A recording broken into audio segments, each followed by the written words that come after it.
अब मेरा ये मानना है कि आज मैं 25 साल बाद अगर इस्लाम कबूल करूंगा तो अल्लाह ताला क्या मुझे इस चीज़ के लिए माफ़ करेंगे। आप बस उतने का आंसर।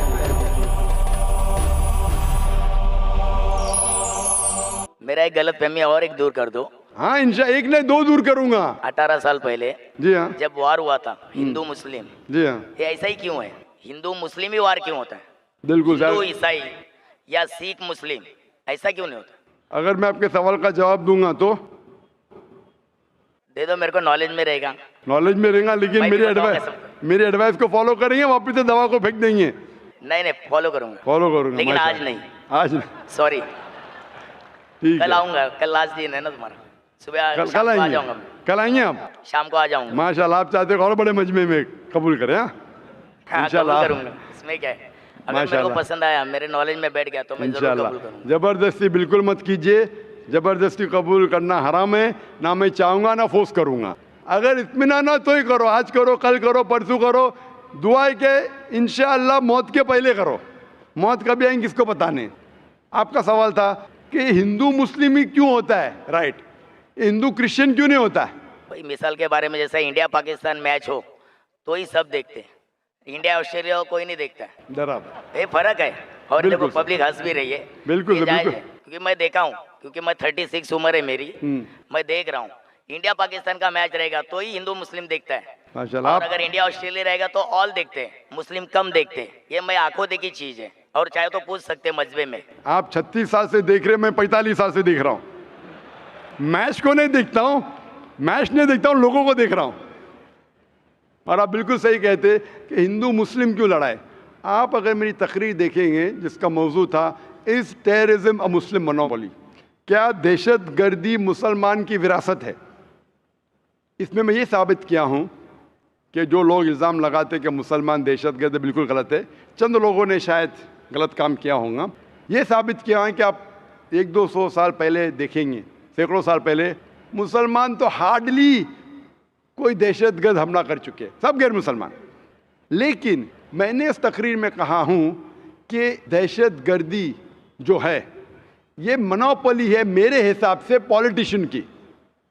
ये दहशतगर्दी विरासत है पॉलिटिशियन की। क्यों? क्योंकि पॉलिटिशियन चाहते वोट बैंक, वोट बैंक चाहते।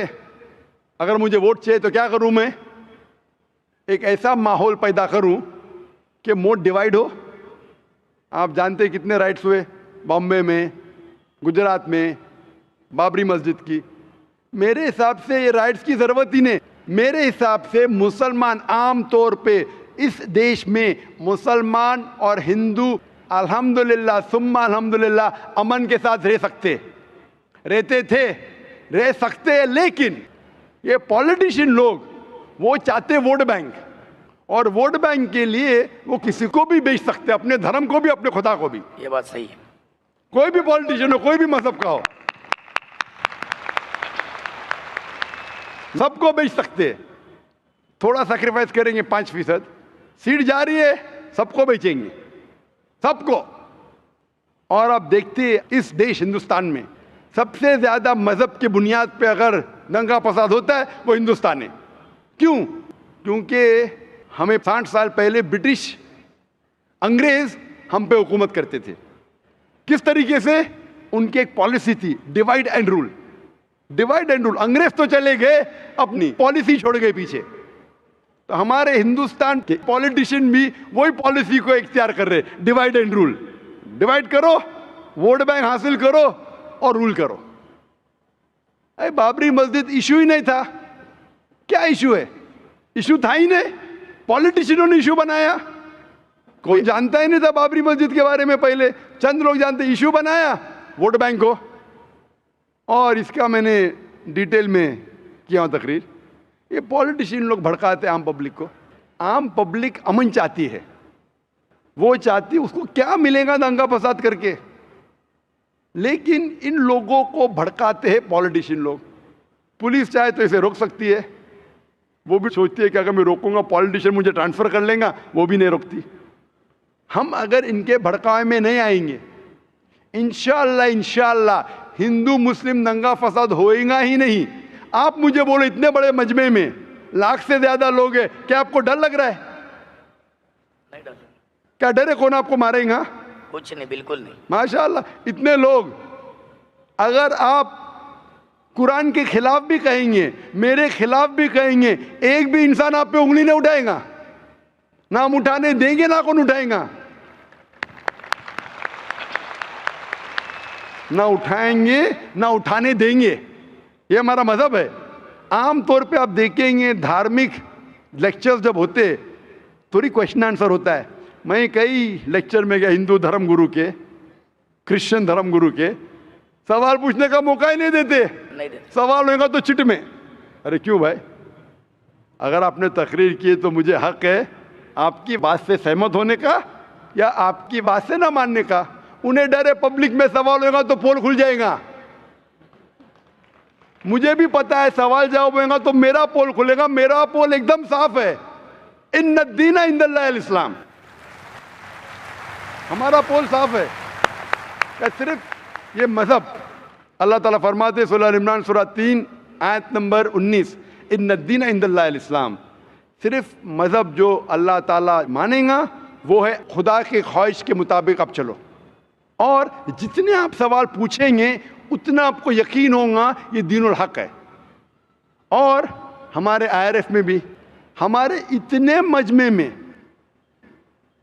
मैं तकरीबन 15 साल से ज़्यादा मैं तकरीर कर रहा हूँ, हिंदुस्तान में, गल्फ़ कंट्रीज़ में, अमेरिका में, कनाडा में, UK में, सिंगापुर में, मलेशिया में, माशाअल्लाह हज़ारों की तादाद में, लाखों की तादाद में।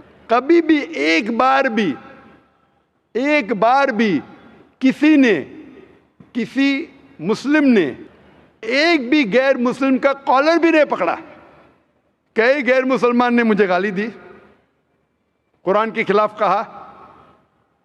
हमने कोशिश की कि उसकी गलतफहमी को दूर करें। कई लोग आप देखेंगे दुबई में इतना भड़क के सवाल किए, मैं सवाल का जवाब देते गया, सवाल किए जवाब दिया, मैं सवाल किए जवाब, इतना बढ़ के आखिर में इस्लाम कबूल किया। दुबई शहर में हालांकि मुसलमान मुल्क है, कभी भी बड़े मजमे में 30,000 का मजमा था। वो दुबई UAE का सबसे बड़ा मजमा था, सबसे बड़ा मजमा था। कभी भी पब्लिक में किसने शादा नहीं दिया। तो जो लोग खिलाफ है हम अमन से जवाब देते, वो माने या ना माने। और ये नहीं हम कहते कि आपको मानना ही पड़ेगा, हम कोशिश करेंगे हिकमत के साथ जवाब दे। तो ये जो दंगे फसाद हो रहे पॉलिटिशियन की वजह से, हम अगर अहद ले कि पॉलिटिशियन जो भड़काते हैं उनके भड़कावे में ना आए, इंशाअल्लाह अमन रहेगा।